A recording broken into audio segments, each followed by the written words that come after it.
சொல்லியா. திருமூலர் ஒரு விசேஷமான ஆள், அனுபவித்தவர். தன்னை பிரபாகண்டா பண்ணிக்கிறதுக்காகவோ தன்னை வெளிப்படையா பேசும் பெரியாரும் காமிச்சதுக்காகவோ இல்லாம தான் உணர்ந்ததை பிறர் உணர வேண்டும். இன்னைக்கு நான் புரிஞ்சதோ அது இந்த உலகத்தில் இருக்கலாம் புரிஞ்சுக்கணுன்ற ஆசையில எழுதப்பட்ட ஒரு நூல். கிருத்தியாக்கு உதவணுன்ற உயர்ந்த நோக்கம் எழுதி வச்சிருக்கிறாரு. நமக்கு கிடைச்சிருக்குது. இதுவே நம்ம பெரிய புண்ணியம் பண்ணிருக்கோம். இந்த மாதிரி ஒரு நூல் நம்ம கையில கிடைச்சிருக்கு. பெரிய பூரணியாது புறம்பு ஒன்று இயலாமையின், பேரணியாது பேச்சு ஒன்று இயலாமையின், ஆரணியாது ஒன்றும் இயலாமையின் காரணமின்றியே காட்டும் தரங்கிறது.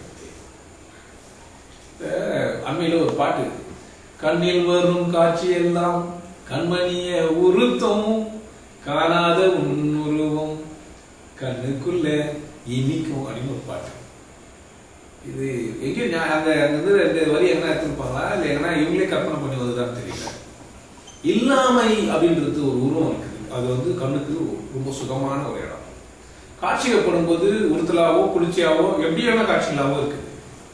உறுத்தலான காட்சிகள், பார்க்க முடியாத காட்சிகள், கொலை பண்றது, இந்த வன்மமான காட்சிகள்லாம் பார்த்தோம்னா மனசு பதறம், ஐயோ இப்படி பண்றாங்க. சினிமாவில் பார்த்தா கூட அழுத்து உண்டு. நான் சினிமாவில் துக்ககரமான காட்சிகள் எல்லாம் பார்த்து கூட அழுவேன். இப்ப கூட போனா அழுவுங்க. சில காட்சிகள்லாம் பார்த்தாங்க எனக்கு ஒத்துக்கிறது இல்லை. அந்த காட்சி இந்த மாதிரி எல்லாம் நடக்கக்கூடாது சமூகத்துல நான் நினைக்கிறேன். அதனால அதோட எனக்கு முரண்பட்டு போய் அழுவோம்.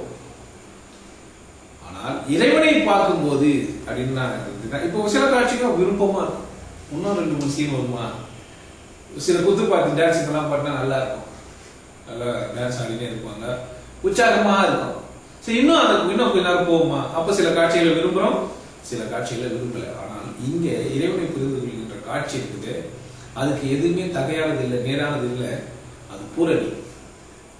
இதை இவர் என்ன சொல்றாரு, இப்படி சொல்ல இவர் அவருடைய காலத்துல இருந்து சொல்றாரு. பூரணி அது புறம் போட்டுலாம், அது புறம்பா இருக்கிறது இல்லை, அதுவா தான் எல்லாமே இருக்கு. அது உள்ள எல்லாத்தையும் வச்சிருக்கு. பூரணியா இருக்கிறது என்னவா இருக்கிறது இல்லை, புறம்பா இருக்கிறது இல்லை, வேற ஏதோ ஒரு பொருளா மாறி இருக்கிறது இல்லை. பெரும்பகுதி மக்கள்னா கடவுளை புரிஞ்சுக்காதவங்க ஒரு பொருளாவே மாறிட்டாங்க. கடவுள் எப்படின்னா ஒரு பொருளாவே இருக்குது. பொருளானா எந்த விதமான, எத்தனை விதமான பொருளா இருக்குது? 5 விதமான பொருளா இருக்குது. பொருள் ஆராய்ச்சி பண்ண போனா அது எத்தனையோ 5ஆ இருக்குது. நெருப்பா இருக்குது, காத்தா இருக்குது, மண்ணா இருக்குது, அதுவா இருக்குது, ஆகாசமாகவும் அது இருக்கு. பின்னாடி வர ஆளுங்க தான் 4 அதோட பரிமாணம் தான். 1 தான் அதோட ஒரிஜினல் ஸ்டேட். ஒன்னையும் இவங்களால உணர முடியாம என்ன பண்ணிட்டாங்கன்னு கேட்டீங்கன்னா, உணராதவங்களா அது கருப்பா இருக்குது, இருட்டா இருக்குது, இல்ல வெளிச்சமா இருக்குது, பிரகாசமா இருக்குது. அதோட பயங்கரமா நான் இந்த மாதிரி தியானம் பண்றேங்க, ஆன்மீக அனுபவம் அடைஞ்சிருக்கிறேன் அப்படின்னு சொல்லி அவர் 54 ஷாப்ல ஒருத்தர்கிட்ட சொல்றேன். அப்போ உடனே அவர் கேட்ட கேள்வி, அவ்வளவு பெரிய பிரகாசத்தை நீங்க பார்த்துட்டீங்களா? ஒரே வெளிச்சமா இருக்குமாமே, வெளிச்சமா இருந்ததா? அவர் போதிச்சதே அந்த மாதிரி அவருக்கு யாரோ போதிச்சிருக்கிறாரு. வெளிச்சமா இருக்கும் அப்படின்னு யாரோ எங்கே கேள்விப்படுகிறாரோ, எங்கேயோ படிச்சாரோ. வெளிச்சமும் இல்லை, இருட்டும் இல்லை. நரசிம்ம அவதாரத்துல ரொம்ப தெளிவா சொல்லி வச்சிருப்பான். நரசிம்ம அவதாரம் பாத்தீங்கன்னா அந்த அவனை சாவடிக்கிறதுக்கான நேரம் எது, மனதை அழிக்கிறதுக்கான ஒரு நேரம் எது அப்படின்னு கேட்டீங்கன்னா, பகலாவும் இருக்கக்கூடாது, இரவாகவும் ஆணாவும் இருக்கக்கூடாது, பெண்ணாவும் இருக்கக்கூடாது, மனுஷனாவும் இருக்கக்கூடாது, மிருகமாவும் இருக்கக்கூடாது. மனிதன்னா உயர்ந்த பண்புகளா தன்னை நிரப்பிக்கணும். மிருகம்னா காமம் சார்ந்த விஷயம் மட்டுமே இருக்கணும். 2மாவும் இருக்கக்கூடாது, புனிதமானவனாவும் இருக்கக்கூடாது, மிருகமாவும் இருக்கக்கூடாது. ஆனா 2ம் கலந்துருக்கணும். இருட்டாவும் இருக்கக்கூடாது, வெளிச்சமாவும் இருக்கு. ஆனா எப்படி இருக்கணும்? ஒரு மனிதன் எப்படி இருந்தால் இறைவனை அடையலான்றதுக்கு அது கதை. என்ன அவதாரம்? ஆனா இப்ப என்ன பண்ணிட்டாங்கன்னா, உண்மையிலேயே அப்படி ஒருத்தர் வந்து அப்படி ஒருத்தர் ஆயிடுச்சுதா? அப்படி இல்ல. மனம் பல விதமான கேரக்டர்களை எடுத்துருக்குது ஒவ்வொருத்தருக்கும். அதுக்காக அந்த கதைகளெல்லாம் சொல்லி அப்படி விளக்குறாங்க. நம்ம நண்பர் வந்து அழகா 4 வரியில போட்டு வச்சுக்காங்க அந்த காலத்திலேயே. பூரணி ஆவது புறம் ஒன்று இல்லாமையால், பேரணியாது பேச்சு ஒன்று இல்லாமையால், ஓரணியாது ஒன்றும் இயலாமையால் காரணமின்றியே காட்டுறது. அது வந்து எதுவுமே செய்ய முடியாத நிலையில சும்மா இருக்குது. எப்படி செய்யறதுக்கான தகுதி நம்ம கொடுத்துட்டு அது என்ன பண்ணுது? எதையுமே செய்யாத சும்மா இருக்கு. அதை அறியணும்னா நம்ம என்ன பண்ணணும்? சும்மா இரு, சொல்லற, சும்மா இரு, சொல்லற, சும்மா இரு, சும்மா இருப்பதே. ஏன்னா அது எப்படி இருக்குது? இப்போ நான் இருக்கிறேன், நீங்க எப்படின்னா நீங்க என்னோட உறவாட முடியும்? என்ன மாதிரி நீங்க தமிழ் பேச தெரிஞ்சதா இருக்கணும், இல்லைன்னா உறவாட முடியுமா?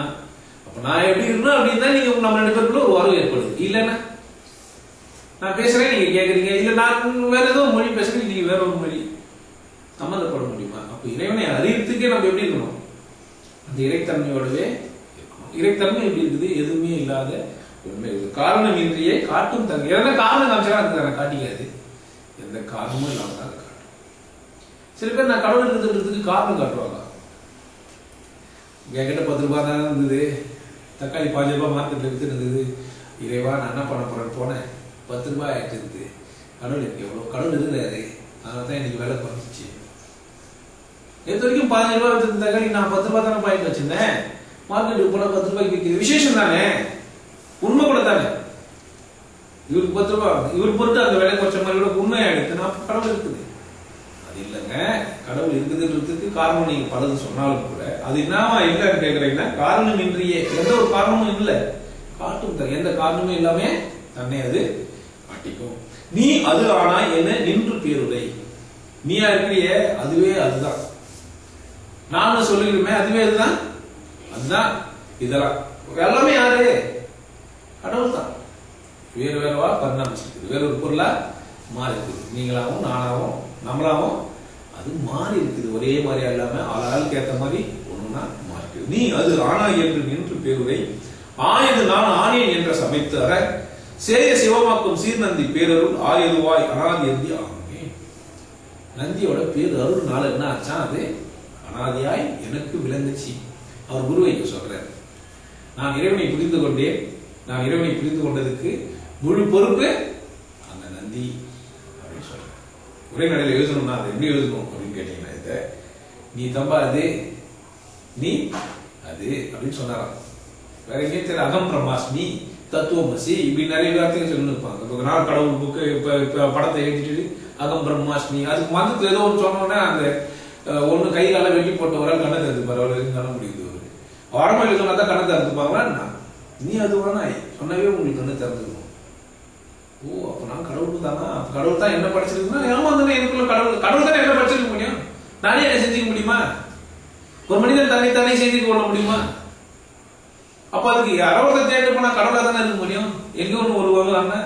அப்ப விசேஷத்தை அறிவு தானே. நீ அது வேணா சொன்னவே கண்ணு திறந்துக்கணும். அதுக்கு நீங்க பெருசா ஒரு வடமொழியில ஒரு ஸ்லோகத்தை எடுத்து சொல்லணுன்ற அவசியம் இல்லவே இல்லை. எந்த மொழியில சொன்னாலும் பரவாயில்ல. அது இங்கிலீஷ்ல கூட சொல்லலாம், ஹிந்தியில கூட சொல்லலாம். அது எந்த மொழியில போனாலும் அது அந்த குரு புரிந்து வைத்துக் கொண்டு குரு ஒருத்தர் சொல்லும் போது உங்களுக்கு புரியல, நீங்க அவர் கேட்டா விளக்குவாரு. கத்துக்கின குரு கிட்ட போக கூடாது.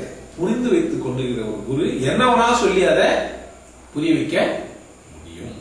சொல்றாரு, நீ அது வானா என நின்ற பேருரை ஆயுது நான் ஆனேன் என்னது சமைத்தர சேய சிவமாக்கும் சீர்நந்தி பேருள் ஆயுவாய் அநாத ஆனந்தி. அப்படியே தனக்குள்ள புரிச்சு போய் என் குரு எனக்கு இந்த மாதிரி சொன்னவனே இந்த மாதிரி எனக்கு புரிச்சுது, இப்படி எனக்குள்ள இந்த விசேஷம் உணர்ந்தேன். உயிர் பரமாக உயிர் பர சிவன் அரிய சிவமாக அச்சில் வேத திரியிலும் சிறன் பராபரன் என்ன உரிய உரையற்ற ஓம் மயமாமே. இங்க பாத்தீங்கன்னா ஓம் மயம் அப்படின்றார். நிர்மலம்னு கடவுளை சொல்லுவாங்க.